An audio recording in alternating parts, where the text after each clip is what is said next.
Alam nyo ba kung bakit nauuna ang letter A kesa sa letter B? Nauuna kasi ang alak bago ang balak.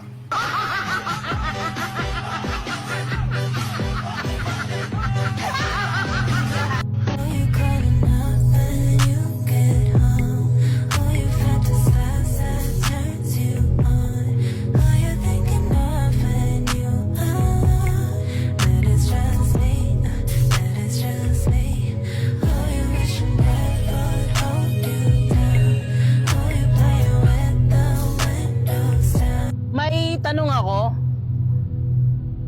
Ganun lang ba ako kadaling hayaan? Ganun? Ganun? Handang palayain kung di para sa'kin. Huwag ko lang makitang nahihirapan. Ang ganda mo at ngiti mong kay tamis, nakakainis kasi hindi kita mahalin. Ikaw muna, dito ka lang sa tabi ko. May gusto lamang ibulong sa iyo.